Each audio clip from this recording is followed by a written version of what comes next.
পাঁচটা আমলের কথা পেয়েছে বিশেষভাবে। রাসূল সাল্লাল্লাহু আলাইহি ওয়াসাল্লাম বলেছেন, মান হুরিমা খায়রাহা ফাকাদ হুরিম, যে কদরের বরকত থেকে, খায়ের থেকে বঞ্চিত হলো সে আসলেই বঞ্চিত। হি ইজ দ্য লুজার, সে হতভাগা, সে পোড়া কপাল। রমাদান খুব গুরুত্বপূর্ণ, সবচেয়ে the cream time of Ramadan. I repeat, এটা রমাদানের একেবারে মাহেন্দ্রক্ষণ। এই 10 দিনের যে কোনো 10 রাতের যে কোনো রাত কদর হয়ে যেতে পারে, বিশেষ করে অড নাইটস গুলো 21, 23, 25, 27 এবং 29, যে কোনো দিন হয়ে যেতে পারে কদর। সো বুদ্ধিমানের কাজ হচ্ছে আমরা যেন রমাদানের শেষ 10 রাতে লাগাতার একইভাবে একই স্পিডে আমরা যেন ইবাদত করি। কোন রাতে বেশি করলাম, হয়তো 27 রাতে আমি খুব ভাব গাম্ভীর্য নিয়ে, খুব আবেগ নিয়ে ইবাদত করলাম, কিন্তু হয়ে যেতে পারে যে এবছর কদর ছিল 25 রাত, হতে পারে না? পারে। তো আমরা তো মিস করে ফেললাম। তো আমরা যেন মিস না করি। বুদ্ধিমানের কাজ হবে সমানতালে ইবাদত করা। এবং এটা এত গুরুত্বপূর্ণ, রাসূল সাল্লাল্লাহু আলাইহি ওয়াসাল্লাম এত এমফাসাইজ করে কোন রাতের কথা বলেনি। আরবি মাস অনুযায়ী 354টা রাতের মধ্যে সবচাইতে শ্রেষ্ঠ রাত, সবচাইতে শ্রেষ্ঠ রাত সূর্য ডোবার পর থেকে হাত্তা মাতলাইল ফাজর, ফজরের সূচনা লগ্ন পর্যন্ত শান্তিময় এ রাত, বরকতের এ রাত। রাসূল সাল্লাল্লাহু আলাইহি ওয়াসাল্লাম বলেছেন, মান হুরিমা খায়রাহা ফাকাদ হুরিম, যে কদরের বরকত থেকে, খায়ের থেকে বঞ্চিত হলো সে আসলেই বঞ্চিত। হি ইজ দ্য লুজার, সে হতভাগা, সে পোড়া কপাল, সে বঞ্চিত। মান হুরিমা খায়রাহা ফাকাদ হুরিম, যে কদর পেল না সে হতভাগা। এখন আমরা কি হতভাগা হতে চাই? আমরা তো শুরুতে অনেক হোপফুল ছিলাম, এত এত ব্লেসিংস, এত এত বরকত, রহমতের ফলগু ধারায় আমরা প্লাবিত হচ্ছি রমাদানে। তা আমরা তো হতভাগা হতে চাই না। তা আমরা যেন এই শেষ 10 দিন এক তালে আন্তরিকতার সাথে ঈমান ও ইহতিসাবা আমরা যেন ইবাদত করি। সম্মানিত ভাই এবং বোনেরা, তাহলে আমরা সৌভাগ্যশীলদের অন্তর্ভুক্ত হতে চাই, হতভাগা হতে চাই না। আমরা এবার একটু শুনবো যে রাসূলুল্লাহ সাল্লাল্লাহু আলাইহি ওয়াসাল্লাম কদরের রাতগুলোতে কি কি ইবাদত করতেন। আমি খুঁজে 5টা আমলের কথা পেয়েছি বিশেষভাবে। কমন যে আমলগুলো সেগুলো তো ছিলই, বিশেষভাবে 5টা কাজ রাসূল সাল্লাল্লাহু আলাইহি ওয়াসাল্লাম এই কদরের রাতে করতেন। 1 নম্বর কাজ হচ্ছে তিনি সারা রাত জেগে ইবাদত করতেন এবং পরিবারের লোকদেরকে ঘুমোতে দিতেন না, উঠিয়ে দিতেন। বছরের অন্য কোন সময়ে সারা রাত জেগে ইবাদত করার কোন নজির রাসূল সাল্লাল্লাহু আলাইহি ওয়াসাল্লামের জীবনে ছিল না। সব রাতে ঘুমাতেন।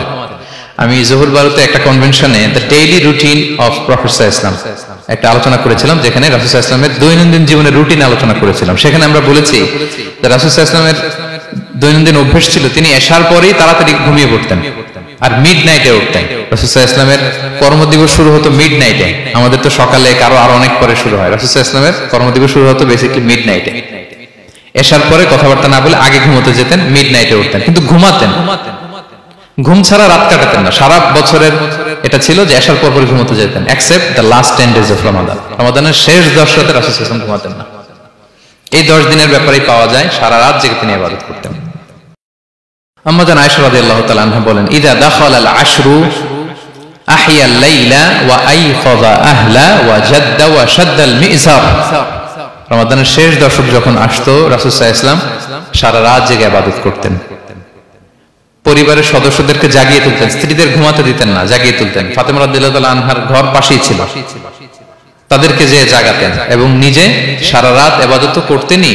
জাদ্দা ওয়া শাদ্দাল মি'জার, খুবই বলিষ্ঠ ভাবে, খুব মজবুত ভাবে কোমরে গামছা বেঁধে নামার একটা এক্সপ্রেশন এখানে দেওয়া হয়েছে। মি'জার, ইজহার মানে হচ্ছে বাংলা করলে হয় লুঙ্গি। লুঙ্গি আমরা যখন খুব শক্ত কোনো কাজ করতে যাই তখন তারা কি করে, খুব টাইট করে লুঙ্গিটা বাঁধে। তার মানে বোঝানো হচ্ছে রাসূল সাল্লাল্লাহু আলাইহি ওয়াসাল্লাম কোমরে ভালো করে লুঙ্গি বেঁধে বা গামছা বেঁধে আটকাট বেঁধে নামতেন শেষ 10 দিনের জন্য।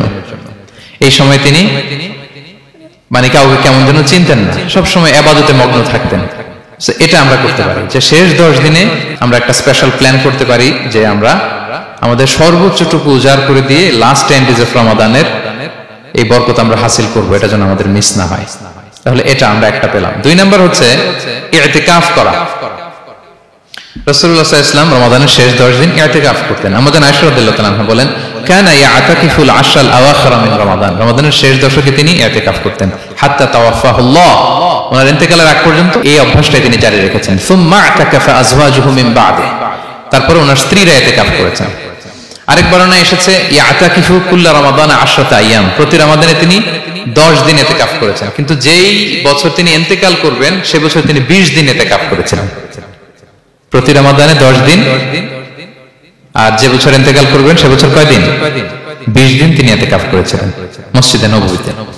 তাহলে আমরা এই রমাদানের শেষ দশকে এটা করতে পারি। 2 নম্বর পয়েন্ট হচ্ছে ইতিকাফ করা। যারা আমরা করিনি তারা আমরা ইতিকাফ করতে পারি। আমাদের আইআইএম এর মসজিদ এটা ইতিকাফের জন্য একটা উর্বর জায়গা।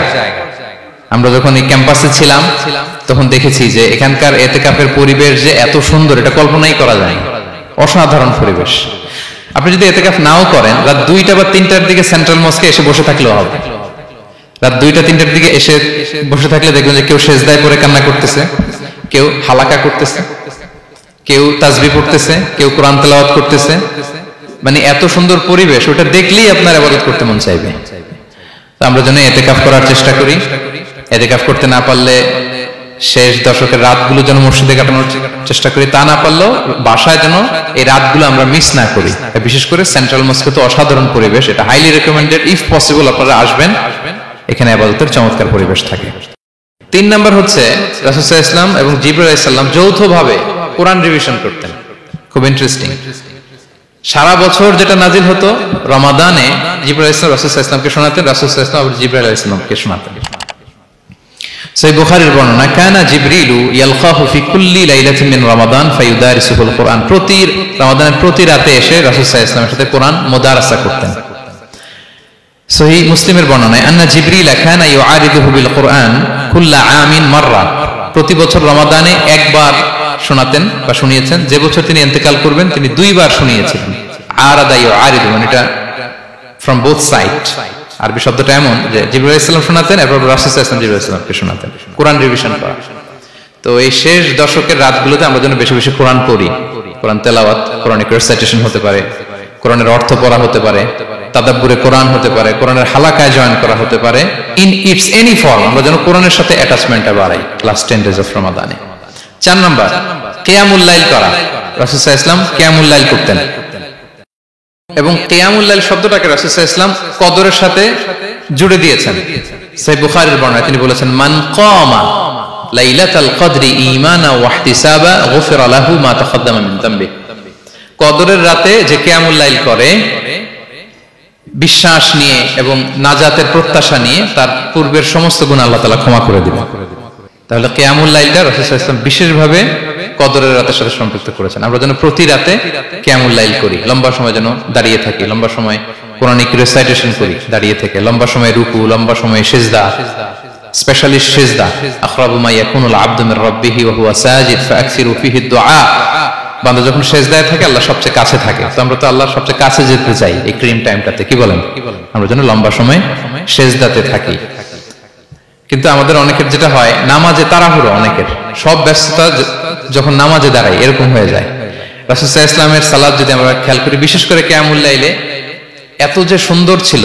আম্মাজান আয়েশা রাদিয়াল্লাহু তাআলা আনহাকে জিজ্ঞেস করা হয়েছিল যে, হে আম্মাজান, রাসূল সাল্লাল্লাহু আলাইহি ওয়াসাল্লামের কিয়ামুল লাইল কেমন ছিল, কিভাবে কিয়ামুল লাইল করতেন? আম্মাজান আয়েশা, দেখেন ওনার এক্সপ্রেশনটা কত সুন্দর। তিনি বলেছেন, ফালা তাসআল আন হুসনিহিন্না ওয়া তুলিহিন্না। রাসূল সাল্লাল্লাহু আলাইহি ওয়াসাল্লামের কিয়াম যে কত সুন্দর ছিল, কত লম্বা ছিল, আমায় জিজ্ঞেস করো না, আমি বলতে পারবো না। আমরা অনেক সময় যখন খুব বেশি চমৎকার কিছু হয় তো আমরা কি বলি, ভাই এত সুন্দর ছিল, আমি বোঝাতে পারবো না। এরকম বলি না যে এত অসাধারণ, আমি বলে বোঝাতে পারবো না। বাংলাতেও কিন্তু আমরা বলি এত চমৎকার, বলে বোঝাতে পারবো না, শব্দের বুননে, ভাষার বুননে আমি ফুটিয়ে তুলতে পারবো না। তো আমাদের আয়েশা এটাই বলেছিলেন, ফালা তাসআল আন হুসনিহিন্না ওয়া তুলিহিন্না। রাসূল সাল্লাল্লাহু আলাইহি ওয়াসাল্লামের রাতের নামাজ কিয়ামুল লাইল যে কত সুন্দর ছিল, কত দীর্ঘ ছিল, লম্বা ছিল, আমায় জিজ্ঞেস করো না, আমি বলে বোঝাতে পারবো না। সুবহানাল্লাহি ওয়া বিহামদি। আমরা যেন লম্বা সময় কিয়ামুল লাইল করি। আমাদের আয়েশা রাদিয়াল্লাহু তাআলা আনহা আরো বলেন, কানা ইয়াকুমু মিনাল লাইলি হাত্তা তাতাফাত্তারা কদামা। এত দীর্ঘ সময় দাঁড়িয়ে থাকতেন, থাকতে থাকতে ওনার পা ফুলে যেত, পা দুটো ফুলে যেত। আপনিও দীর্ঘ সময় দাঁড়িয়ে দেখেন যে পায়ে ঝিম ধরে যাবে, পা ফুলে যাবে, এটা করতেন রাসূল সাল্লাল্লাহু আলাইহি ওয়াসাল্লাম। তো আমাদের আয়েশা বলেন, ইয়া রাসূলুল্লাহ লিমা তাসনাউ হাদা ওয়া কদ গুফিরা লাকা মা তাকদ্দামা মিন যামবিকা ওয়া তাআখার। আপনি এত কষ্ট কেন সহ্য করেন নিজের দেহের উপরে? আপনার তো আগের পরের সব গুনাহই মাফ। আদতে তো রাসূল সাল্লাল্লাহু আলাইহি ওয়াসাল্লাম গুনাহই নেই, তিনি নিষ্পাপ। এত কষ্ট কেন করেন? আপনার আগের পরের সবই তো মাফ করে দেয়া হয়েছে, কেন করেন? রাসূল সাল্লাল্লাহু আলাইহি ওয়াসাল্লাম উত্তর করেছেন, আফালা উহিব্বু আন আকুনা আবদান শাকুরা। আয়েশা, আমি কি শুকরগুজার বান্দা হতে পছন্দ করব না? আল্লাহ তাআলা আমাকে তার রহম এবং করমে সব মাফ করে দিয়েছেন, কিন্তু আমি কি শুকরগুজার হব না? আমি কি আমার রোলটা প্লে করব না? আমি কি নিজেকে সঁপে দেব না আল্লাহ তাআলার কাছে জায়নামাজে? তো এটা ছিল সংক্ষেপে রাসূল সাল্লাল্লাহু আলাইহি ওয়াসাল্লামের কিয়ামুল লাইলের ধরন। এভাবে তিনি দীর্ঘ সময় কিয়ামুল লাইল করতেন। আমরা যেন এটা করি। সেন্ট্রাল মস্কে কিয়ামুল লাইল এবছর নিশ্চয়ই হচ্ছে, আমরা যেন অংশগ্রহণ করি। 5 নম্বরে রাসূল সাল্লাল্লাহু আলাইহি ওয়াসাল্লাম দোয়া করতেন। এই কদরের রাতগুলোতে খুব বেশি বেশি দোয়া করতেন। দোয়া নিয়ে আমরা একটা জুমার খুতবা দিয়েছিলাম, সেখানে আমরা বলেছিলাম যে দোয়া হতে হবে খুব আন্তরিক দোয়া, রোবোটিক দোয়া যেন না হয়। আপনার আবেগ, ভালোবাসা, মনের মাধুরী মিশিয়ে, চোখের পানি মিশিয়ে, অশ্রু সিক্ত করে এই দোয়াটা করতে হবে, তাহলে সে দোয়া আল্লাহর কাছে কবুল হবে। আমরা যেন আমাদের ভাব, আবেগ সব ঢেলে দিতে পারি আমাদের দোয়াতে, আমাদের সিজদায়, আমাদের কিয়ামুল লাইলে। এবং যে কোনো ভাষায় কোরআনিক দোয়াগুলো রেকমেন্ডেড, হাদিসের মাসুরগুলো রেকমেন্ডেড। তাছাড়া আপনার নিজের ভাষায় আপনার কি চাওয়া, আপনার কি আকাঙ্ক্ষা, আপনার মনের কষ্ট, যাতনা সবকিছু আপনি আল্লাহ তাআলার কাছে পেশ করুন। এবং আম্মা জান আয়েশা জিজ্ঞেস করেছিলেন, ইয়া রাসূলুল্লাহ, আমি যদি কদর পেয়ে যাই আমি কি বলবো এ রাতে? মা আদউ, কি দোয়া করব? রাসূল সাল্লাল্লাহু আলাইহি ওয়াসাল্লাম বললেন, তাকুলিন, আয়েশা তুমি বলবে, আল্লাহুম্মা ইন্নাকা আফুন তুহিব্বুল আফওয়া ফাআফু আন্নি। আয়েশা তুমি যদি কদরের রাত পেয়ে যাও এটা বলবে, হে আল্লাহ আপনি ক্ষমাশীল, আল্লাহ আপনি ক্ষমাকে পছন্দ করেন, আল্লাহ তাই আপনি আমায় ক্ষমা করেন। হে আল্লাহ আপনি ক্ষমাশীল, আপনি ক্ষমাকে পছন্দ করেন, আল্লাহ আপনি আমাকে ক্ষমা করেন। এই দোয়াটা আমরা যেন বেশি বেশি করি। আমার সাথে সাথে সবাই একটু পড়ুন মেহেরবানি করে। আল্লাহুম্মা ইন্নাকা আফুন তুহিব্বুল আফওয়া ফাআফু আন্নি। আল্লাহুম্মা ইন্নাকা আফুন তুহিব্বুল আফওয়া ফাআফু আন্নি। হে আল্লাহ আপনি ক্ষমাশীল, আপনি ক্ষমা করাকে পছন্দ করেন, আল্লাহ আমাকে ক্ষমা করেন। আমরা আমাদের নিজেদের ভাষায় অনেক দোয়া করতে পারবো, কিন্তু রাসূল সাল্লাল্লাহু আলাইহি ওয়াসাল্লামের শেখানো দোয়াগুলো এটা হচ্ছে মানে very precise in wording but comprehensive in meaning. এটার অর্থ, এটার আবেদন এটা অনেক বেশি। আমি অনেক 10টা-20টা বাক্য বলে এত সুন্দর কথা মিলাতে পারবো না। রাসূল সাল্লাল্লাহু আলাইহি ওয়াসাল্লাম যেটা শিখিয়ে দিয়েছেন, আগে আল্লাহর প্রশংসা করলাম, আল্লাহ আপনি ক্ষমাশীল, আবারও প্রশংসা, আল্লাহ আপনি তো ক্ষমা করাকে পছন্দ করেন। যেটা আপনি পছন্দ করেন না ওইটা তো চাচ্ছেন না, যেটা আপনার পছন্দ, যেটা আপনি করতে ভালোবাসেন, গাফিরিজ যামবি ওয়া কাবিলিত তাওব, আপনি ক্ষমা করাকে পছন্দ করেন, তওবা কবুলকে আপনি পছন্দ করেন, তো সেটাই তো চাচ্ছি আপনার কাছে, আপনি আমার তওবা কবুল করুন, আল্লাহ আপনি আমাকে ক্ষমা করুন। সো এই দোয়াটা প্রত্যেক রাতে যেন আমরা বেশি বেশি করি সম্মানিত সুধী। এবং এই যে রিমাইন্ডার গুলো শুনলাম, এটা রমাদানের পরেও যেন আমরা